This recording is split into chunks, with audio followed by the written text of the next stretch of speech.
বুনিয়াদপুর পৌরসভা আয়োজিত অনলাইন কোচিংয়ে সকলকে ধন্যবাদ। আমি বিপ্লব বসাক, নারায়ণপুর হাই স্কুলের একজন ভূগোলের শিক্ষক। আজকে আমি তোমাদের অর্থাৎ নবম শ্রেণীর চতুর্থ অধ্যায় ভূগাঠনিক প্রক্রিয়া ও ভূমিরূপের সম্পর্কে কিছু আলোচনা করব। তোমরা চতুর্থ অধ্যায়টা খুলে নাও বইয়ের। দেখো, ভূগাঠনিক প্রক্রিয়া ও ভূমিরূপ, এটা একটা অনেক বড় অধ্যায়। যেহেতু এটা অনলাইন ক্লাস, সংক্ষেপে আমি একটু বুঝিয়ে এই অধ্যায়ের গুরুত্বপূর্ণ দুটি প্রশ্ন পরীক্ষায় আসে, সেই দুটি প্রশ্নের উপরে আলোকপাত করব। তাহলে প্রথমে একটু স্বাভাবিকভাবে ধারণা ব্যক্ত করি, ভূগাঠনিক প্রক্রিয়াটা কি। যে প্রক্রিয়ার মাধ্যমে ভূমিরূপের গঠন কাজ সম্পন্ন হয় সেই প্রক্রিয়াটাই হচ্ছে ভূগাঠনিক প্রক্রিয়া। এই ভূগাঠনিক প্রক্রিয়া বিভিন্ন ভাগে বিভক্ত। যেমন একটু আমি ছকের সাহায্যে দেখাচ্ছি।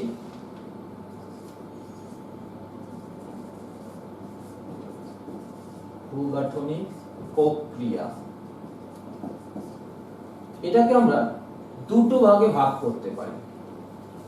এক নম্বর বলতে পারি পার্থিব, আর একটা মহাজাগতিক।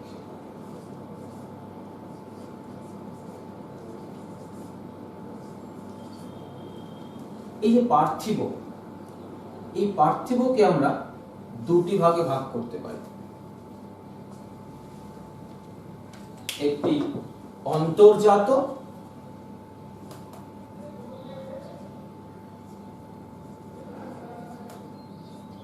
আর একটি বহির্জাত।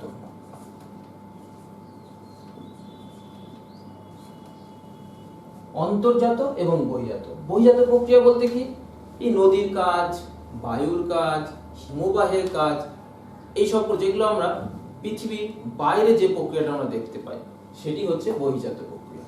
এটা আমাদের সিলেবাসে এই মুহূর্তে পড়ছে না। এবার চলে আসি অন্তর্জাত প্রক্রিয়া। তাকে আমরা দুটো ভাগ করতে পারি। একটা ধীর গতিসম্পন্ন প্রক্রিয়া, যেটাকে আমরা বলে থাকি ধীর আলোড়ন।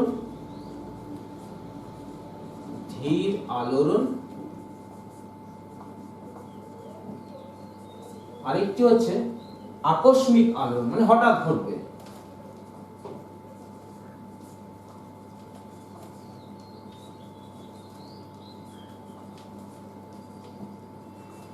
একটি ধীর, একটি আকস্মিক। আকস্মিকটা কি একটু বলে দিই। যেমন ভূমিকম্প, অগ্নুৎপাত, এগুলো হঠাৎ ঘটে, বলে আসে না যে আগামীকাল ভূমিকম্প হবে, এটা বলা যায় না। তাহলে এগুলো হচ্ছে আকস্মিক ঘটনা, হঠাৎ ঘটে। তাহলে ধীর আলোড়নটা কি? এই ধীর আলোড়ন আবার দুটি ভাগে বিভক্ত। একটি হচ্ছে গিরিজনী,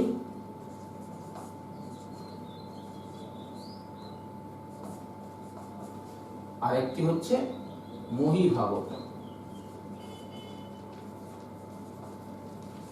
দুটি প্রক্রিয়া, একটি গিরিজনী আলোড়ন, একটি মহীভাবক আলোড়ন। গিরিজনী আলোড়নটা কি? যে প্রক্রিয়া ভূমির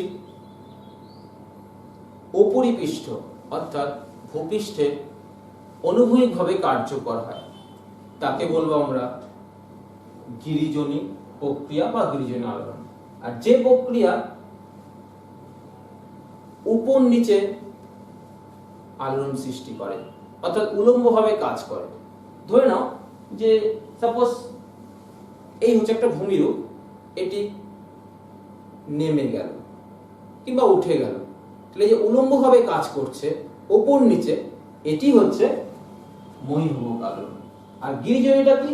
গিরিজনীটা আমরা যদি একটা বিছানার কাপড়ে, বিছানায় যেরকম দুপাশ থেকে চাপ দিই, দেখবে চাদরটা ভাঁজ হয়ে যাচ্ছে, এটি হচ্ছে গিরিজনী আলোড়ন। অর্থাৎ একটা সমান্তরাল ভাবে, অর্থাৎ বলতে পারি আমরা অনুভূমিকভাবে কাজ করছে, আর একটা উলম্বভাবে ওপর নিচে কাজ করছে। এইবার আমরা চলে আসছি আলোড়ন সম্পর্কে একটু বললাম, এবার আমরা চলে আসছি ভূমিরূপ সম্পর্কে।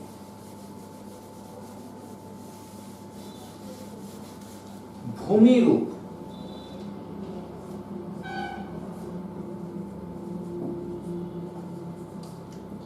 তাহলে প্রথমে আমাদের মনে প্রশ্ন জাগে, ভূমিরূপ কি? প্রশ্নের মধ্যে উত্তর, ভূমিরূপ মানে ভূমির রূপ। ভূমির যে গঠনগত রূপ, অর্থাৎ কোথাও উঁচু, কোথাও নিচু, কোথাও পাহাড়, কোথাও পর্বত, কোথাও মালভূমি, কোথাও সমভূমি, এটি কি বলছি আমরা? ভূমিরূপ। অর্থাৎ ভূমির যে রূপ সেটি হলো ভূমিরূপ। এই ভূমিরূপকে আমরা 4টি ভাগে ভাগ করে থাকি। কি কি? পর্বত,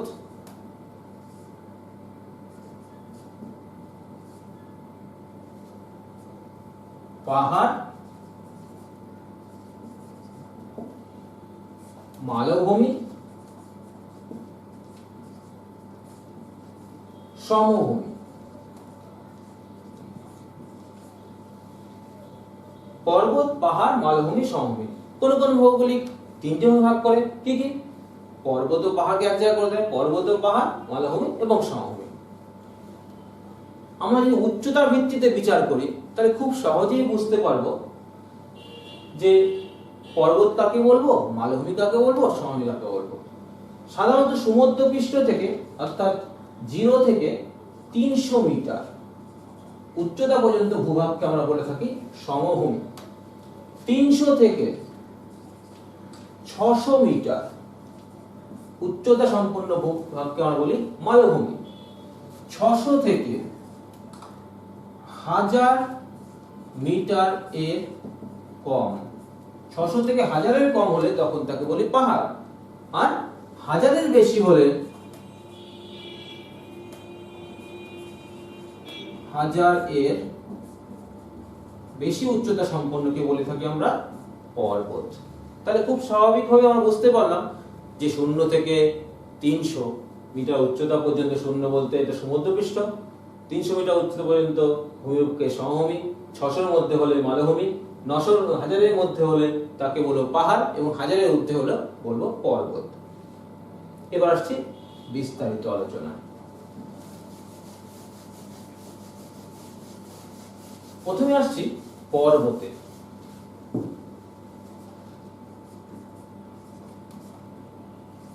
পর্বত, পর্বত কয় প্রকার? পর্বত 4 প্রকার। একটি হলো ভঙ্গিল পর্বত, স্তূপ পর্বত, আগ্নেয় পর্বত, আর একটি অবশিষ্ট পর্বত।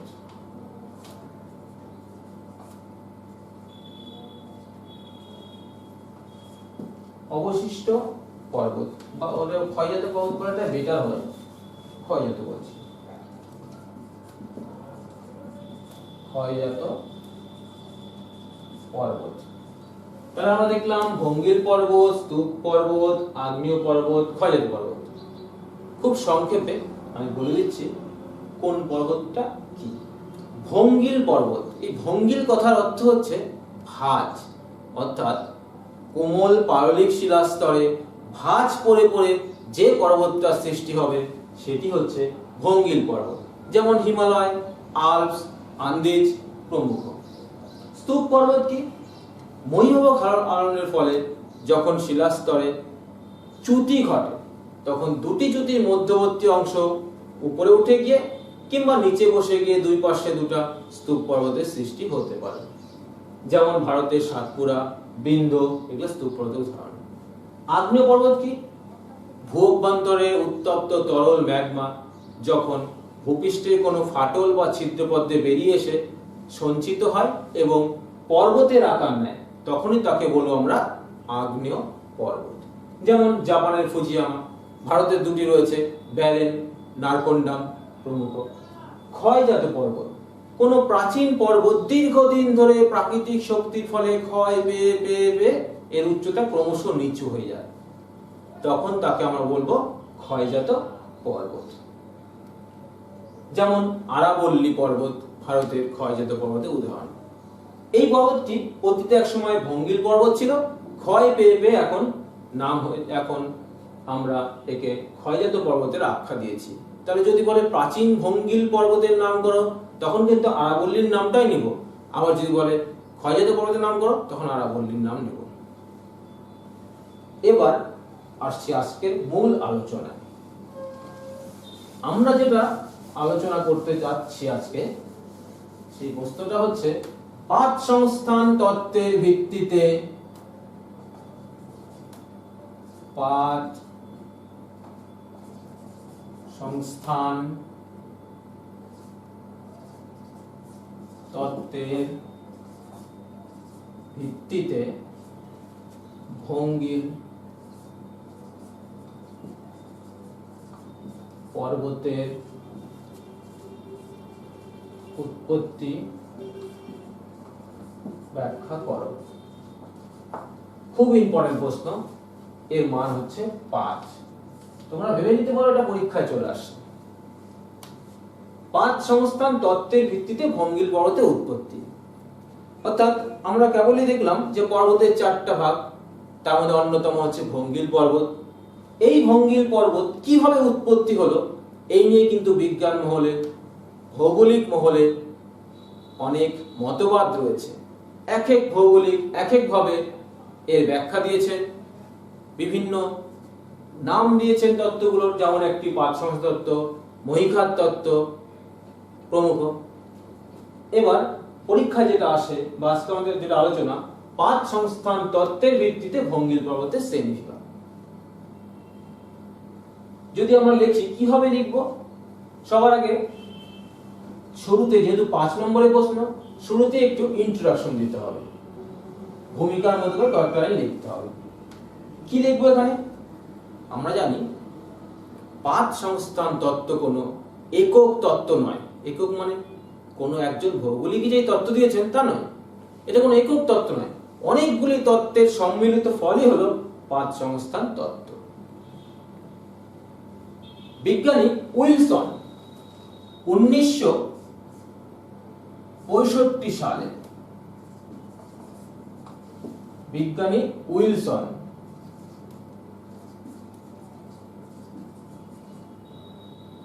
উইলসন কি করলো? প্রথম পাত শব্দটি ব্যবহার করলো। তাহলে বিজ্ঞানী উইলসন সর্বপ্রথম এই পাঁচ সংস্থানের পাঠ, এই পাঁচ শব্দটা প্রথম ব্যবহার করলো কে? বিজ্ঞানী উইলসন। কত সালে? 1965 সালে।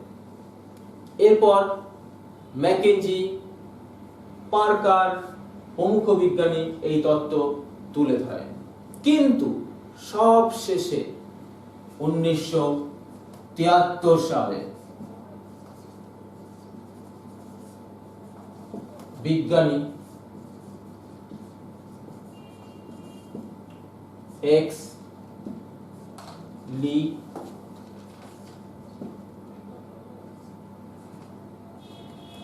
লি পিচো, বাংলায় চন্দ্রবিন্দু ঘোষ, পিচো, বিজ্ঞানী এক্স লি পিচো কত সালে?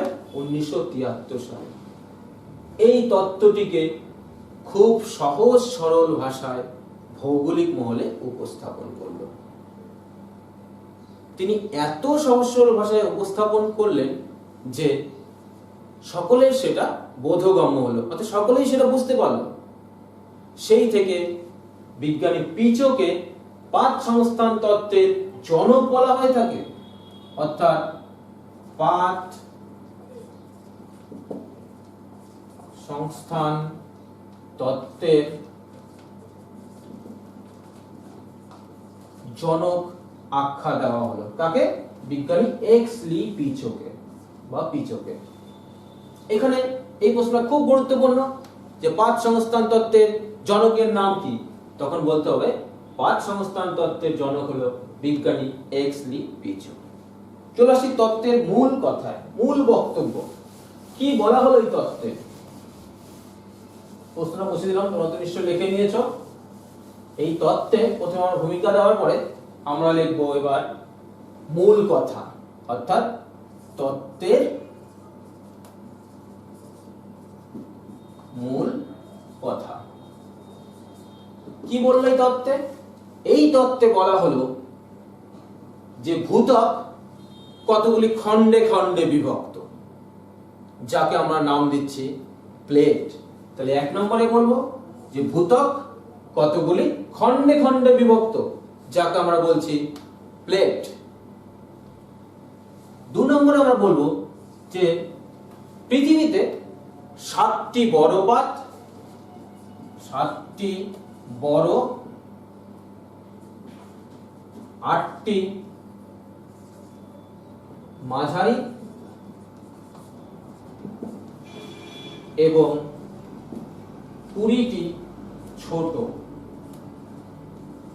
ছোট ছোট পাত রয়েছে। 3 নম্বরে বলছে যে এই পাতগুলি প্রায় 100 কিমি গভীর, অর্থাৎ গভীরতা কত? প্রায় 100 কিমি, আর বিস্তার প্রায় কয়েক লক্ষ কিমি। 4 নম্বরে বলছে এই পাতগুলি তলদেশে যে আমাদের গুরুমণ্ডল রয়েছে তার উপরের স্তরটা কি জানো তোমরা? নাম অ্যাস্টোনোস্ফিয়ার। এই অ্যাস্টোনোস্ফিয়ারের উপর ভাসমান অবস্থায় রয়েছে। 5 নম্বরে বলছে এই স্তরগুলি বা এই পাতগুলি পরিচলন স্রোতের ফলে গতিশীল। 6 নম্বর এই পাতগুলির চলনের ফলে 3 ধরনের সীমান্ত সৃষ্টি হচ্ছে। কি কি? 1 আমি এখানে লিখলাম, 1 হচ্ছে অভিসারী সীমান্ত,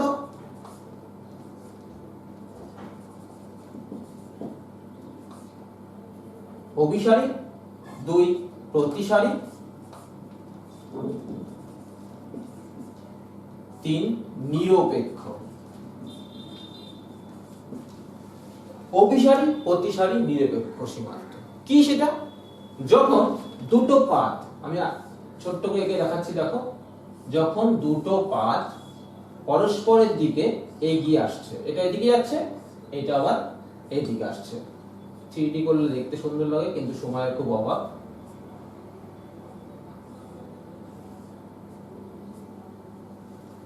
এই পাতগুলি দেখা যাচ্ছে দুটো পাত পরস্পর দিকে এগিয়ে আসছে, এটিকে বলছি আমরা অভিসারী পাত সীমান্ত। প্রতিসারী কি? যে পাত দুটি পরস্পর থেকে ক্রমশ দূরে সরে যাচ্ছে, অর্থাৎ এটা এদিকে আর এটা এদিকে।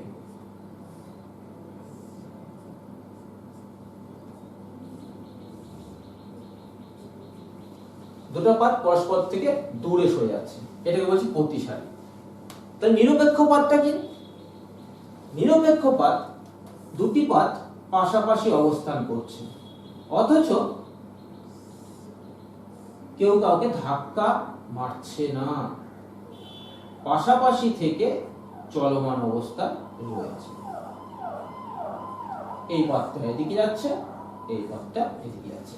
দেখো দুটি পাত, একটা এদিকে আসছে, একটা এদিকে যাচ্ছে। তাহলে এটাকে বলছে নিরপেক্ষ সীমান্ত। তবে নামগুলোর গুরুত্ব আছে। অভিসারী পাত, পরস্পর যদি দুটো পাত সামনাসামনি চলে আসে তাহলে কি হবে? একটা জোরে ধাক্কা লাগবে, ধাক্কা লাগলে শিলাস্তর ধ্বংস হবে। সেই জন্য এটাকে বলা হয় ধ্বংসাত্মক সীমান্ত। এটা গঠনকারী সীমান্ত। কেন? পরস্পর থেকে দূরে সরে যাবে, ভূগর্ভ ফেটে সেখান থেকে লাভা বেরিয়ে এসে সঞ্চিত হবে এবং নতুন ভূমিরূপ গড়ে তুলবে। নিরপেক্ষ কেন? এই পাতে চলনের ফলে ধ্বংস হচ্ছে না, আবার কিছু সৃষ্টি হচ্ছে না, তাই একে নিরপেক্ষ সীমান্ত বলছি। এই হলো তত্ত্বের মূল কথা। চলে আসছি এবার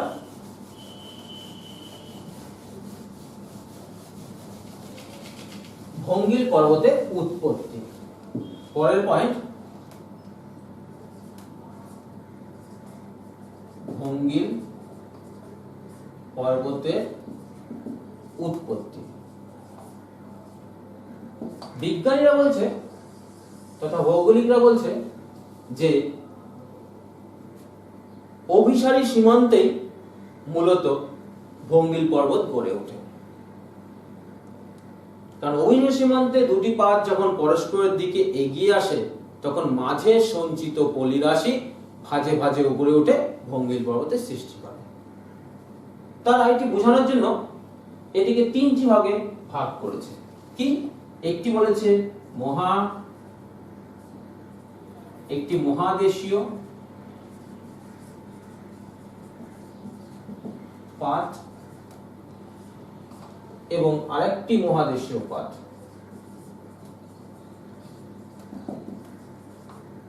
পরস্পরের সংঘর্ষ তাহলে কি ঘটবে? একবার বললো একটি মহাদেশীয় পাত আর একটি মহাসাগরীয় পাত।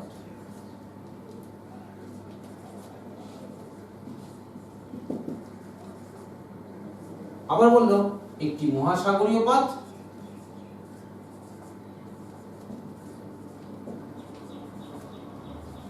অপর একটি মহাসাগরীয় পাতের সংঘর্ষ ঘটলে কি ঘটবে? দেখে নাও, প্রথমে মহাদেশীয় পাত আর মহাদেশীয় পাত সংঘর্ষ হচ্ছে, তখন মাঝে সঞ্চিত পলিরাশি ভাঁজে ভাঁজে উপরে উঠে ভঙ্গিল পর্বতের সৃষ্টি করবে। যেমন হিমালয় পর্বত, যার একদিকে রয়েছে ভারতীয় উপদ্বীপীয় পাত আর একদিকে রয়েছে ইউরেশীয় পাত। এই দুটোর চাপের ফলে অর্থাৎ পরস্পর অগ্রসরের ফলে সৃষ্টি হয়েছে হিমালয় পর্বত। চলে আসছে একটি মহাদেশীয় পাত আর একটা মহাসাগরীয় পাত। একটি মহাদেশীয় পাত আর একটি মহাসাগরীয় পাত যখন পরস্পর মুখোমুখি আসতে থাকবে, মহাদেশীয় পাতটি যেহেতু ভার, তাহলে মহাসাগরীয় পাতটি যেহেতু ভার, সেই ভারী পাতটি মহাদেশীয় পাতের তলদেশে প্রবেশ করবে। যদি এটা আমার মহাসাগরীয় পাত হয়, ভার বেশি হবে, এটা মহাদেশীয় পাত, পরস্পরের ধাক্কায় তখন মহাদেশীয় পাতের তলদেশে কিন্তু মহাসাগরীয় পাতটা প্রবেশ করবে, ফলে সেখানেও সৃষ্টি হবে ভঙ্গিল পর্বত। যেমন আন্দিজ পর্বত এইভাবে সৃষ্টি হয়েছে। একদিকে রয়েছে দক্ষিণ আমেরিকীয় পাত, যেটা মহাদেশীয় পাত, আর একদিকে রয়েছে নাজকা পাত, যেটা মহাসাগরীয় পাত। এর সংযোগস্থলে সৃষ্টি হয়েছে আন্দিজ পর্বত। এই হলো আমাদের তত্ত্ব। তবে একটু ছবি রাখবেন, ছবি আমি এখানে এঁকে দেখাচ্ছি। একটি ছবি অবশ্যই দিতে হবে আরো, কিভাবে ভঙ্গিল পর্বতের উৎপত্তি ঘটছে।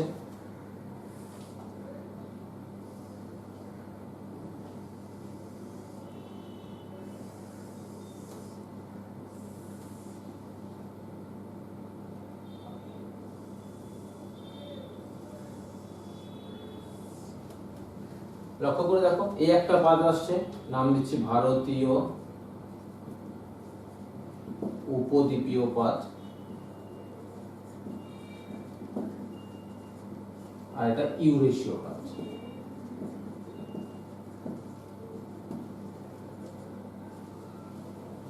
এর নিচে রয়েছে শিলামণ্ডল,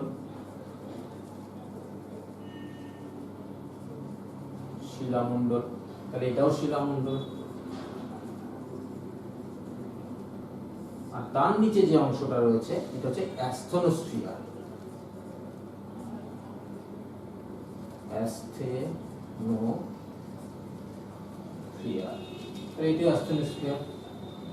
এই যে সংযোগ স্থলটা, এইখানে সৃষ্টি হচ্ছে আমাদের ভঙ্গিল পর্বত।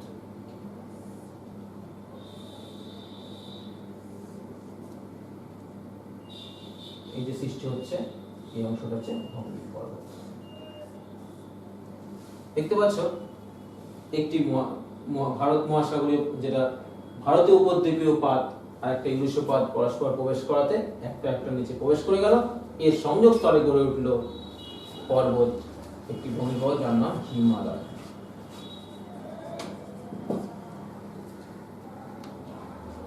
এই হচ্ছে আমাদের উৎপত্তি অনুসারে পাত সংস্থান তত্ত্বের ব্যাখ্যা। এবার আমরা আসছি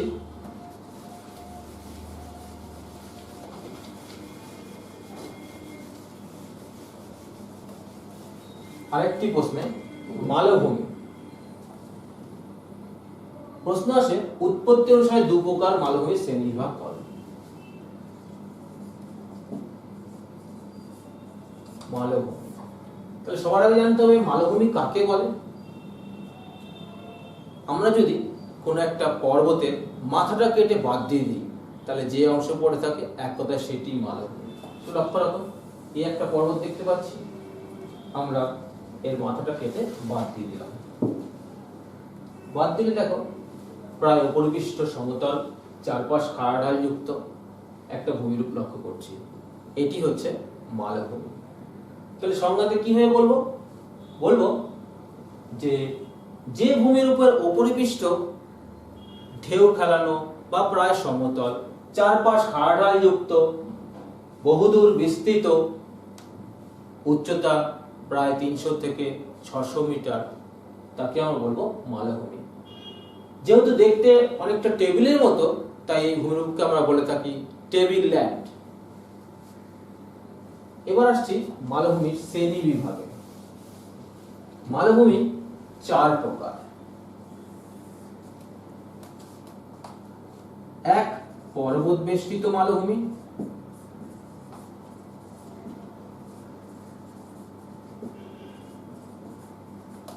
2 ব্যবচ্ছিন্ন মালভূমি,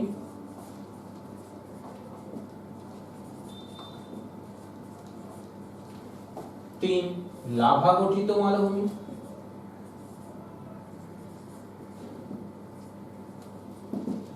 4 মহাদেশীয় মালভূমি।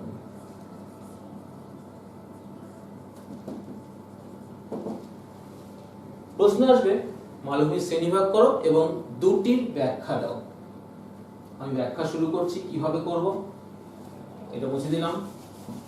প্রথমে হচ্ছে পর্বত বেষ্টিত মালভূমি।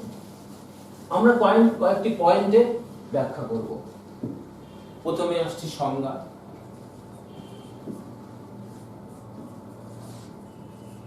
পর্বত বেষ্টিত মালভূমি, প্রথমে আসছে সংজ্ঞা।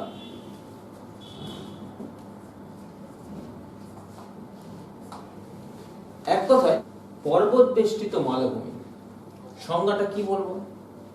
খুব সহজে বোঝা যাচ্ছে, পর্বত বেষ্টিত।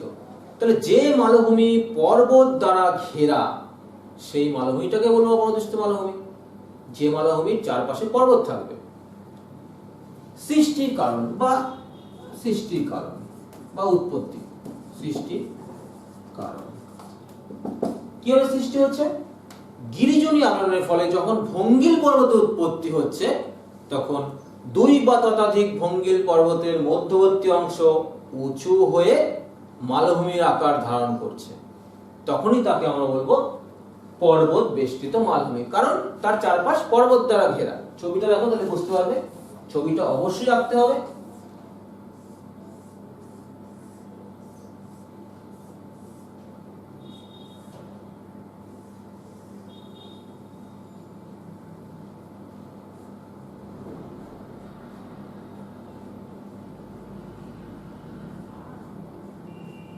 এগুলো সব পর্বত, আর তার মাঝে একটা দেখতে পাচ্ছ অংশ, যেখানে আমি কয়েকটা ঘাস দিয়ে দিচ্ছি, শুষ্ক অঞ্চল। তাহলে এই যে অংশটা দেখতে পাচ্ছ, এটি হচ্ছে পর্বত বেষ্টিত মালভূমি। পর্বত বেষ্টিত মালভূমি, চারিদিকে পর্বত, মাঝখানে মালভূমি। তাহলে সংজ্ঞা হলো, সৃষ্টির কারণ হলো, আর কি দেব? বৈশিষ্ট্য দেব। কটা? কমপক্ষে 3টে বৈশিষ্ট্য। এই মালভূমিগুলির চারপাশ পর্বত দ্বারা ঘেরা থাকে, একটা বৈশিষ্ট্য। এই মালভূমিগুলি বয়সে নবীন, 2টো। এই মালভূমিগুলি মূলত পাললিক শিলা দ্বারা গঠিত, 3। এই মালভূমিগুলির উচ্চতা সবচেয়ে বেশি হয়ে থাকে, 4। এই মালভূমিগুলি উচ্চতা ক্রমশ বৃদ্ধি পায়। আমরা জানি নবীন ভঙ্গিল পার্বত্য অঞ্চল ক্রমশ বৃদ্ধি পায়, যার জন্য হিমালয় আজও বেড়ে চলেছে। তাই এই মালভূমিগুলিও উচ্চতা বৃদ্ধি পাচ্ছে। দৃষ্টান্তে চলে আসছে। দৃষ্টান্ত কি দেব? যেমন তিব্বত মালভূমি, যার একদিকে রয়েছে হিমালয়, একদিকে রয়েছে কোয়েনলুন পর্বত। তাহলে আমরা দেখলাম পরবেষ্টিত মালভূমির সংজ্ঞা হলো, সৃষ্টির কারণ হলো, বৈশিষ্ট্য হলো, দৃষ্টান্ত হলো এবং একটা ছবি হলো। এরকম আমাদের দুটো করতে হবে। আজকে এতটুকু থাকছে পরবেষ্টিত মালভূমি। এরপরের দিন বাকি মালভূমি সম্পর্কে আমরা আলোকপাত করব।